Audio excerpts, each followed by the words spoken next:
last one to die. Gorakhpur तेरे हत्याकांड की खौफनाक कहानी। पत्नी ने रुपए देकर पिलाई शराब, नींद आने पर पति व 2 बेटों की ली जान। दोस्तों नमस्कार, मैं Kamal Kumar crime story channel में आपका स्वागत है। हमें उम्मीद है कि आप स्वस्थ और मस्त होंगे। गोरखपुर में महिला ने पति व सौतेले बेटे के सिर पर बेहोश होने तक डंडे से वार करती रही। तीनों की मौत होने पर की पुष्टि आने के आधे घंटे बाद 112 पर सूचना दी कि घर में घुसकर कुछ लोग मारपीट कर रहे हैं। पति और सौतेले बेटे की जान लेने की योजना नीलम ने शाम को ही बना ली थी।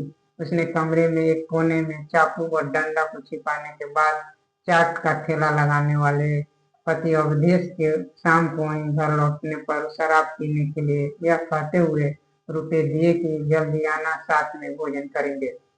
शराब के नशे में रात में 9 बजे अवधेश के घर लौटा तो नीलम ने दोनों सौतेले बेटों अपनी पुत्री शिवानी के साथ बैठकर भोजन किया। इसके बाद सभी अलग अलग कमरे में सोने चले गए। रात 11:30 बजे तक नीलम कमरे के बाहर सीढ़ी पर बैठी रही। अंदर आने के बाद उसने अवधेश को आवाज दी तो वह उठकर बैठ गया। उसके बाद बिना बताए नीलम फिर से बाहर चली गई।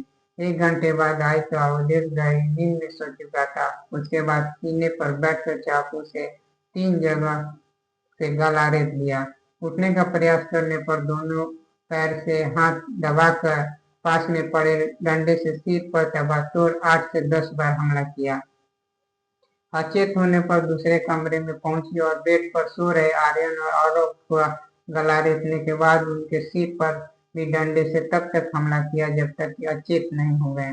कुछ देर के बाद स्वयं 112 पर मारने पीटने की सूचना दी। अपने कमरे में बैठकर पुलिस के आने का इंतजार करती रही। आधे घंटे बाद जब लगा कि तीनों की मृत्यु हो गई है तब पुलिस को सूचना दी। शादी के 2 माह बाद ही दूसरी पत्नी से अवधेश का विवाद शुरू हो गया। शराब पीने और रुपये न देने की बात को लेकर उनके बीच आए दिन मारपीट होती थी। कई बार नीलम ने 112 पर फोन कर पुलिस को बुलाया था। विवाद से परेशान होकर काम के बहाने 12 दिसंबर 2022 को वह घर से बेंगलुरु भाग गया और अपना मोबाइल फोन बंद कर लिया।